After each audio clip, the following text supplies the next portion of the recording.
ہوتی وہاں جسم بہت قیمتی ہوتے ہیں۔ جس معاشرے میں انسانوں کی کوئی قیمت نہیں ہوتی وہاں عزت کی بولی سب سے اونچی لگتی ہے۔ جس معاشرے میں انسانوں کی کوئی قیمت نہیں ہوتی وہاں بنت ہوا سرے بازار طبلے کی تھاپ پر ناچتی ہے، اور جس معاشرے میں انسانوں کی کوئی قیمت نہیں ہوتی وہاں بھوک تہذیب کے آداب بھلا دیتی ہے۔ یہاں ہوس کے پجاری سیاہ راتوں میں سفید جسموں کا جیون سیاہ کرتے ہیں، یہاں پہ ناچتے پیروں کی تھاپ بکتی ہے، یہاں پہ جاگتی آنکھوں کے خواب بکتے ہیں، یہاں پہ پھول سے ہونٹوں کی پیاس بکتی ہے، یہاں پہ جسم ہے بکتے شباب بکتے۔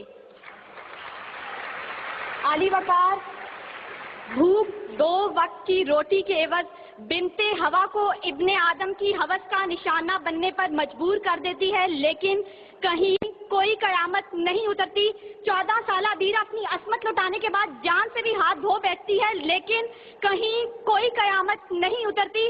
تھر کی جلتی ریت پر ننگے پاؤں چلنے والی قوم کا صدر اسلام آباد کی سڑکوں پر مرسیڈیز میں سفر کرتا ہے، لیکن کہیں کوئی قیامت نہیں اترتی۔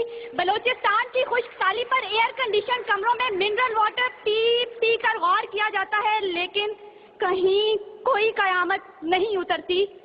یہ شاہراہیں اسی واسطے بنی تھیں کیا کہ ان پر دیس کی جنتا سسک کر مرے؟ زمینیں کیا اسی کارن اناج اگلا تھا کہ نسل آدم و حوا بلک بلک کر مرے؟ ملے اسی لیے ریشم کے ڈھیر بنتی ہیں کہ دخترانے وطن تار تار کو ترسیں، چمن کو اسی لیے مالی نے خون سے سینچا تھا کہ اس کی اپنی نگاہیں بہار کو ترسیں۔ عالی وقار یہ ہے اسلامی جمہوریہ پاکستان، جہاں ہر کوئی اپنی دھن میں مگن ہے، سر کھجانے کی فرصت نہیں، دائیں بائیں کی فکر نہیں، ہر شخص بھوکا ہے۔ کوئی اقتدار کا طالب ہے تو کوئی شہرت کا بھوکا، کوئی دولت کا پرستار ہے تو کوئی پیٹ کا بھوکا، کوئی بھنگ کے ایک پیالے کے عوض اپنا سب کچھ نچھاور کرنے پر آمادہ تو کوئی طاقت کا بھوکا۔ کہت الرجال بڑھتا چلا جا رہا ہے، تہذیب و تمدن کے پیمانے ٹوٹ پھوٹ کا شکار ہو کر وقت کی ناقدری کا گلہ کر رہے ہیں، ہم زوال کی آخری حدوں کے بھی آخر پر پہنچ چکے ہیں، انصاف مہیا کرنے والے ادارے سسک کر دم توڑ رہے ہیں، ہر طرف سے ایک ہی پکار سنائی دیتی ہے، بھوک تہذیب کے آداب بھلا دیتی ہے۔ عالی وقار سنیے، اگر آپ سن سکتے ہیں کہ جب بوڑھے پروفیسر کو 6 ماہ تک پینشن نہ ملی تو اپنی کن پٹی پر پستول رکھ کر بولا تھا، میرا پاکستان ہے یہ تیرا پاکستان ہے۔ سنیے اگر آپ سن سکتے ہیں جب تسنیم سولنگی بھوکے کتوں کا نوالہ تر بنی تو بولی، پڑے ہیں گم کٹہرے عدالتیں چپ ہیں۔ سنیے اگر آپ سن سکتے ہیں جب مزدور شام کو خالی ہاتھ گھر لوٹا تو اپنے بچوں سے نظریں چراتے ہوئے بولا، ہے تلخ بہت بندائے مزدور کے اوقات۔ سنیے اگر آپ سن سکتے ہیں کہ وزیر اعظم کی کھلی کچہری میں خود سوزی کرنے والا شخص بولا تھا، میں بھی پاکستان ہوں تو بھی پاکستان ہے۔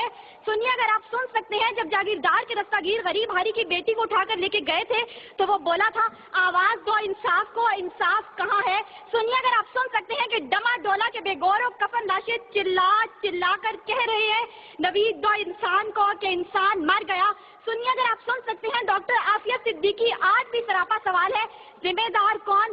سنیے اگر آپ سن سکتے ہیں لال مسجد کے شہداء کہہ رہے ہیں، پاک فوج تو زندہ باد۔ اور سنیے اگر آپ سن سکتے ہیں جب بے روزگار باپ نے اپنی 3 جوان بیٹیوں کو موت کے گھاٹ اتارا تھا تو بولا تھا، عجب رسم ہے چارہ گروں کی محفل میں، لگا کر زخم نمک سے مساج کرتے ہیں، غریب شہر تڑپتا ہے ایک نوالے کو، امیر شہر کے کتے بھی راج کرتے ہیں۔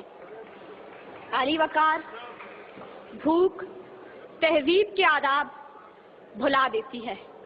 غربت سے مجبور لوگ اپنے بچے بھون کر کھا جاتے ہیں، اپنے گردے اور آنکھیں بیچ ڈالتے ہیں، اپنی 8 سالہ بچیاں دلالوں کے حوالے کر دیتے ہیں، اپنے خاندان کے ساتھ آگ میں کود جاتے ہیں، دریاؤں سمندروں میں چھلانگیں لگا دیتے ہیں، پنکھوں کے ساتھ لٹک جاتے ہیں، ٹرین کی پٹری کے آگے لیٹ جاتے ہیں۔